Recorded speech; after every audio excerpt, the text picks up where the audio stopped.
ஸ்ரீமதே ராமானுஜாய நமக. திருவல்லிக்கேணியம்மாள் வார்த்தை 89. திருவல்லிக்கேணி பெண் பிள்ளை ரகசியம் 89. காவல் பூண்டேனோ கன்னியைப் போலே. காவல் பூண்டேனோ கன்னியைப் போலே. யார் இந்த கன்னி? அவர் யாருக்கு காவல் பூண்டார்?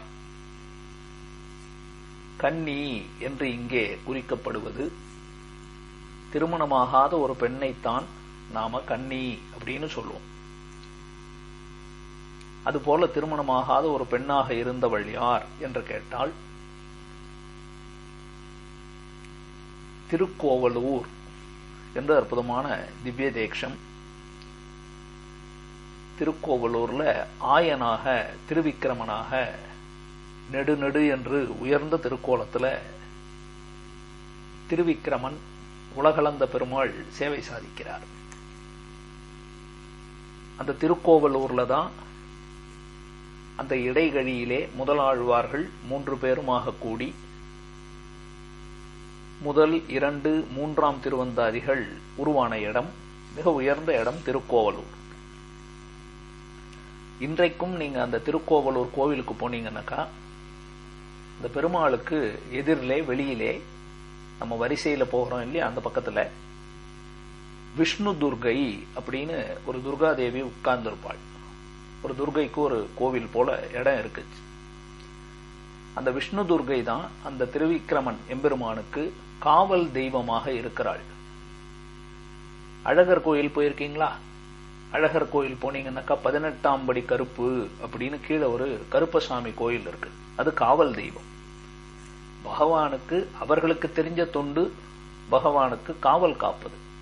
காவலாளிகள் தானே, ஊர் தேவதை, எல்லை கிராம தேவதைகள்.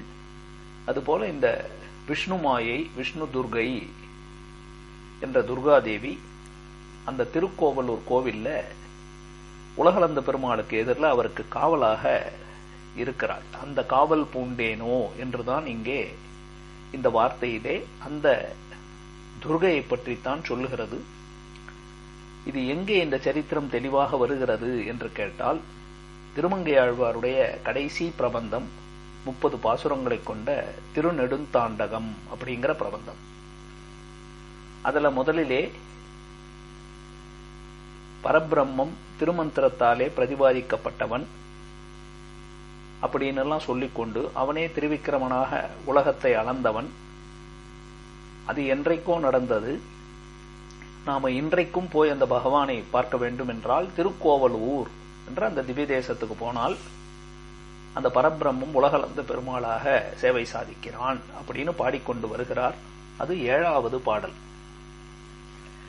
வற்புடைய வரை நெடுந்தோள் மன்னர் மாள வடிவாய மழுவேந்தி உலகமாண்டு வெற்புடைய நெடுங்கடலுள் தனிவேல் உய்த்த வேள் முதலா வென்றானூர் விந்தை மேய கற்புடைய மடக்கன்னி காவல் பூண்ட கடிபொழில் சூழ் நெடுமருகில் கமலவேலி பொற்புடைய மலையரையன் பணிய நின்ற பூங்கோவலூர் தொழுதும் போது நெஞ்சே. தன்னுடைய நெஞ்சத்தை பார்த்து பூங்கோவலூர், திருக்கோவலூர், அந்த பகவான் அந்த திவ்ய தேசத்தை நோக்கி வணங்குவாய், அந்த பகவானை கும்பிடுவாய் அப்படின்னு சொல்றார். அதை இந்த பாடலிலே முதலிலே 4 வரிகளிலே அந்த பகவான் யார், அவனுடைய பெருமையை சொல்லி அந்த பகவானுக்கு காவலாக என்னென்னலாம் இருக்கிறது என்று கீழே மேல 3 வரிகளிலே சொல்லுகிறார். முதல்லே வற்புடைய வரை நெடுந்தோள் மன்னர் மால வடிவாய மழுவேந்தி உலகம் ஆண்டு அப்படின்னு சொல்றது பரசுராம அவதாரம். மழு அப்படின்னு கையில கோடரி வச்சிருந்தார் இல்லையா, கோடரி என்ற மழு என்ற அழகான மழு என்ற அந்த ஆயுதத்தை கையில ஏந்தி கொண்டு தன்னுடைய தந்தையை கொன்றவன் ஒரு க்ஷத்ரியன், கார்த்திய வீரியார்ஜுனன் அப்படின்னு பேர் அவனுக்கு. அவனுக்கு 1000 தோள்கள், கைகள், நிரம்பன தோள்களை கைகளை உடையவன். இந்த பரசுராமர் போய் அவனுடைய எல்லா தோள்களையும் வெட்டி தீர்த்தார், அவனை கொன்று முடித்தார். அதுதான் முதல் 2 வரியில சொல்றார். வற்புடைய வரை நெடுந்தோள் மலை போன்ற தோள்களை உடைய மன்னர் கார்த்தியவீர்யார்ஜுனன் போன்ற மன்னர்கள் 37 தலைமுறை 21 தலைமுறைக்கு அவர்களை உலகத்துக்கே க்ஷத்திரியர்கள் இல்லாம இவர்தான் இருந்தார், உலகம் ஆண்டு. அதுக்கப்புறம் வேற யார ஜெயித்தார்? அது யாரோ ஒரு கார்த்தியவீர்யார்ஜுனன். தெய்வம் அவர்களை யாராவது ஜெயிச்சாரான்னா அடுத்தது முருகப்பெருமானை ஜெயித்ததை சொல்றார். வெற்புடைய நெடும் கடலுள் தனிவேல் உய்த்த. மலைகளுக்கெல்லாம் ஒரு காலத்துல சிறகு இருந்ததாம். அது சிறகு இருந்ததுனால மலைகள் அங்கங்க பறந்து கொண்டு இருக்குமா. இந்திரன் தன்னுடைய வஜ்ராயுதத்தால அந்த மலைகளை எல்லாம் அதனுடைய ரெக்கைகளை வெட்டினான். ஆனா மைனாகம் என்ற மலை மாத்திரம் கடலுக்குள்ள போய் மறைந்து கொண்டது. அப்பொழுது முருகப்பெருமான், அவர்தான் வேள், பெரிய லகாரம், தன்னுடைய வேல் அப்படிங்கிற சிறிய லகாரம்னா கூர்மையான வேள் ஆயுதம், வேள் அப்படின்னா முருகவேள், அழகுடையவன், குமரக்கடவுள். அவர் போய் அவர்களை அந்த மைனாக பர்வதத்தை அடக்கினார் அப்படின்னு சொல்றோம். வேல் முதலா வென்றான் ஊர். ஆனால் பானாசுரனிடத்திலே கண்ணபெருமான் சண்டை போடும் போது கொடிக்கோழி கொண்டான், நேர் சரிந்தான் கொடிக்கோழி கொண்டான் அப்படின்னு எதிரில் இந்த மயில் வாகனத்தை கொண்டு மயிலை கொடியில கொண்டிருக்கக்கூடிய முருகப்பெருமான் எதிர்த்து வர அவரையும் தோற்கடித்தார் கிருஷ்ண பரமாத்மா என்று சரித்திரம். அதுதான் சொல்றார், வேல் முதலா வென்றானூர். இது வரைக்கும் அங்க இருக்கிற பெருமாள் யார்? அவர்தான் பரசுராமன், அவர்தான் முருகப்பெருமானை ஜெயித்த கிருஷ்ணன் அப்படின்னு சொல்லி அதுக்கப்புறமா காவல் பூன கூண்டியவரை பத்தி சொல்றார். இதுதான் நமக்கு முக்கியம். விந்தை மேய கற்புடைய மடக்கன்னி காவல் பூண்ட. இந்த வார்த்தைகளை திரும்பவும் சொல்றேன், நிதானமா கேட்டுக்கோங்க. அதுதான் முக்கியமான இந்த வார்த்தைக்கு அர்த்தம். விந்தை மேய கற்புடைய மடக்கன்னி காவல் பூண்ட. அதுக்கு மேல என்ன சொல்றாருன்னு சொல்லி முடிச்சுடுறேன், அப்புறம் இதுக்கு வருவோம். கடிபொழில் சூழ், நல்ல சோலைகளாலே சூழப்பட்ட, நெடுமருகில் கமல வேலி, உயர்ந்த தாமரை புஷ்பங்கள் வேலிகளாக இருக்க, பொற்புடைய மலையரையன் பணிய நின்ற. மலையரசன், அங்க இருக்கக்கூடிய மலைகள்ல இருக்கக்கூடிய ராஜா தன்னுடைய அங்க மலை நாட்டு மலையில இருக்கக்கூடிய மலை வாசிகள் அவர்களெல்லாம் வந்து வணங்கும்படியாக இருக்கக்கூடிய பூங்கோவலூர் அப்படிங்கிற அந்த கோவலூர்ல இருக்க பகவானை தொழுவாய் அப்படிங்கிறது பாசுரம். இப்போ அந்த வார்த்தைகள், முக்கியமான வார்த்தைக்கு வருவோம். விந்தை மேய கற்புடைய மடக்கன்னி காவல் பூண்ட. இவ என்ன செய்கிறாள்? பகவானை காப்பாற்றணும்னு இவளுக்கு ஆசையாம் துர்காதேவிக்கு. ஏன் சுவாமி, யார் இந்த துர்கை? உங்க எல்லாருக்கும் கிருஷ்ண பரமாத்மாவினுடைய சரித்திரம் தெரியும். கண்ணன் 8வது கர்ப்பமாக தேவகிக்கு பிறக்க வேண்டும், அவதரிக்க வேண்டும். பகவான் என்ன பண்ணார்? தான் அவதரிப்பதற்கு முன்னால் 7வது கர்ப்பம் வரும் பொழுதே விஷ்ணுமாயை அழைக்கிறார். அழைத்து, விஷ்ணுமாயை நீ ஒரு காரியம் பண்ணு, தேவகி அம்மா வயிற்றுல இருக்கக்கூடிய கர்ப்பத்தை கொண்டு போய் வசுதேவருடைய இன்னொரு மனைவியான ரோகிணி வயிற்றுல வைத்து வை. அதற்கடுத்தபடியா நீ யசோதை இடத்திலே கர்ப்பமாக இரு. நான் இங்கே தேவகியினிடத்திலே பிள்ளையாக பிறக்கிறேன். நம்மை இடம் மாற்றம் செய்வார்கள்.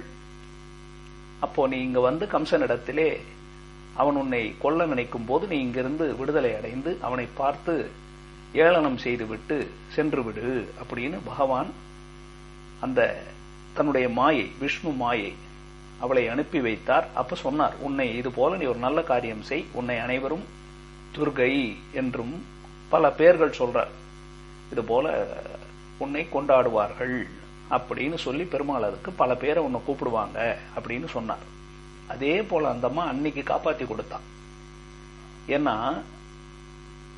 முதல்ல இங்க வந்துட்டு மாற்றி கொடுத்தாள் இல்லையா? முதல்லயே வந்து இங்க இருந்து கொண்டு போய் அங்க மாற்றி வச்சுட்டு, அப்ப அங்க இருந்து இங்க வந்ததுனால அவளுக்கு தான் தான் அக்கா அப்படின்னு நினைப்பு. தமக்கை தம்பி வளைக்காரி என்றோ, தம்பி வளைக்காரி என்றோ அப்படின்னு நஞ்சியர் சொல்வாராம். இந்த வியாக்கியானத்துல எழுதியிருக்கு, தம்பி வளைக்காரி என்றோ. வளைன்னா காப்புன்னு அர்த்தம் இல்லையா? காப்புன்னு சொல்லுவோம். காப்புன்னா ரட்சித்தல்.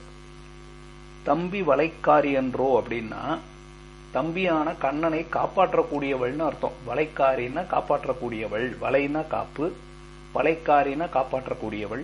தம்பி வளைக்காரி, கண்ணனான தம்பியே காப்பாத்தி கொடுத்தவளாச்சே அப்படின்னு இந்த வியாக்கியானத்துல பெரியவாச்சான் பிள்ளை நஞ்சியர் இப்படி சொல்லுவார் அப்படின்னு எழுதியிருக்காரு. அதனால அவள் தான் அந்த விஷ்ணு துர்க்கை. அவள் என்ன பண்றா, பெருமாளுக்கு இந்த காப்பாத்துற தொழில், அவரை காப்பாத்துற தொழில் செய்யணும்னா அதுக்கு நம்ம ட்ரைனிங் எடுத்து தபஸ் செய்ய வேணாமா, பகவானுக்கு ஒரு கைங்கரியம் பண்றோம்னா.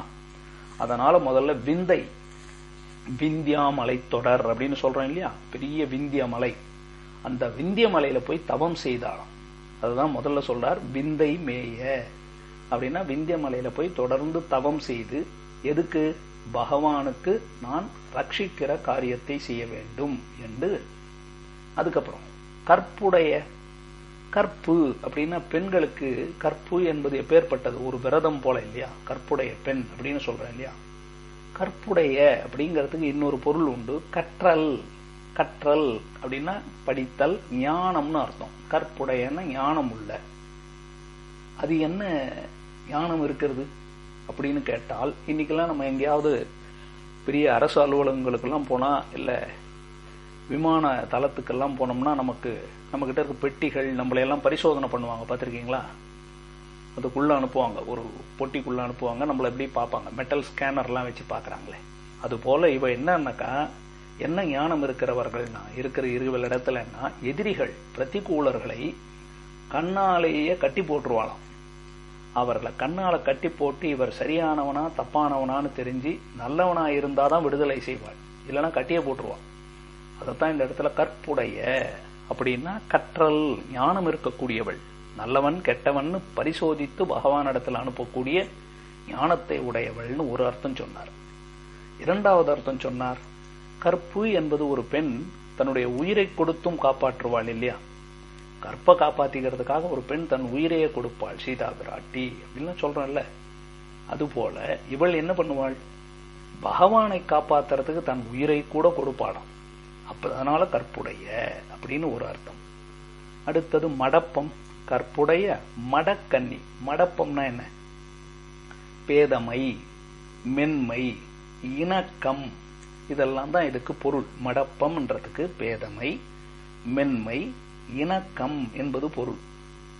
அப்படின்னா இவர்கள் எப்பொழுதுமே இந்த மடப்பம் இருக்கிறதுன்னு சொன்னா, ஒரு விஷயம் ஒருத்தர் இடத்துல தொடர்பை அறுத்து கொள்ள மாட்டாங்க. ஒருத்தர் பிடிச்சு போச்சுன்னா ரொம்ப பிடிச்சு போயிடும், ஒருத்தர் பிடிக்காதுன்னா பிடிக்காது அப்படின்னு சொல்றோம். இணக்கத்தோடு இருத்தல்.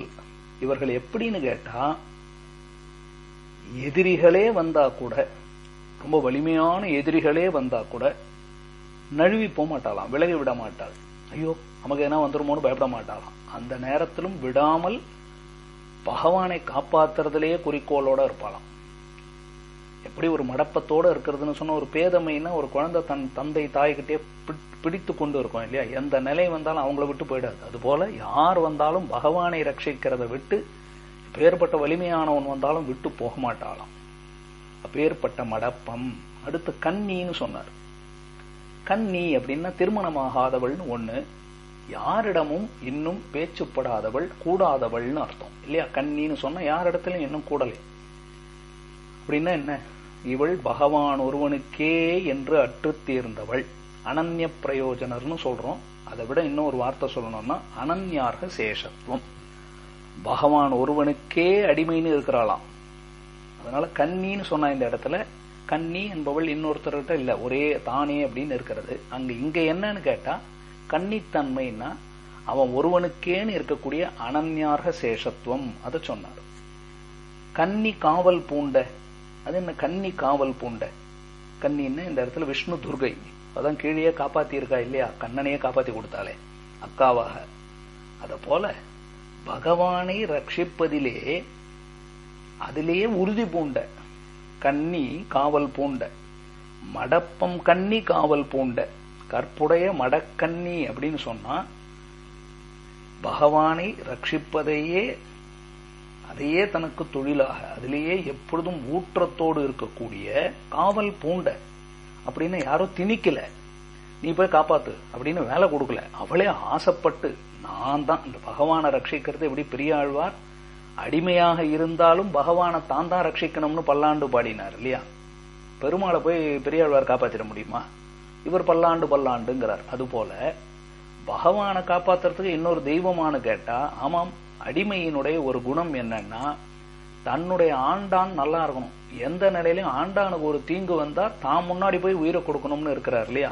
அதைத்தான் இந்த இடத்துல கன்னி காவல் பூண்ட, அவன் ஒருவனையே ரட்சிக்க வேண்டும் என்பதை மங்களாசாசனம், அந்த பகவான் நன்னா இருக்கணும்னே அதையே தனக்கு உறுதியாக விரதமாக பூண்ட, அதைத்தான் இந்த இடத்துல மடக்கன்னி காவல் பூண்ட என்று அங்க இருக்கக்கூடிய இந்த விஷ்ணு துர்கையை பத்தி இவ்வளவு அழகாக பெரியவாச்சான் பிள்ளை வியாக்கியானத்துல சொல்றார். அப்ப காவல் பூண்டேனோ மடக்கன்னியை போலேன்னா திருநெடுந்தாண்டகம் 7வது பாசுரத்திலே விந்தைமேய கற்புடைய மடக்கன்னி காவல் பூண்ட என்ற அந்த வார்த்தைகளை எடுத்து சொன்னார். அப்ப அந்த துர்காதேவிக்கு அந்த பகவானை ரட்சிப்பதிலே எவ்வளவு ஊற்றம் இருந்தால் அதற்காக தவம் செய்து வேற யாரிடத்திலும் தொடர்பு கொள்ளாமல் அவனை ரட்சிப்பதற்கு வேண்டிய ஞானத்தை பெற்றவளாக இருக்கிறாள் என்பதை தெளிவாக காட்டினார் இல்லையா? அதுபோல எனக்கு பகவானை ரட்சிக்கக்கூடிய அந்த தவம் என்னிடத்தில் இல்லாமல் போனதே என்றுதான் திருவல்லிக்கேணி அம்மாள் இந்த 89வது வார்த்தை காவல் பூண்டேனோ கன்னியை போலே என்று காட்டுகிறாள். திருக்கோவலூர் போங்கோ, அந்த தேவதை அங்கு இருக்கிறதையும் பார்க்கலாம். இந்த பாசுரமும் இந்த வார்த்தையும் உங்கள் நினைவுக்கு வர வேண்டும். அடுத்தது 90வது வாக்கியம். பொன்னடி வாழ்த்தினேனோ இனக்குறவர் போலே. பொன்னடி வாழ்த்தினேனோ இனக்குறவர் போலே. அடுத்த பதிவிலே அனுபவிப்போம். ஸ்ரீமதே ராமா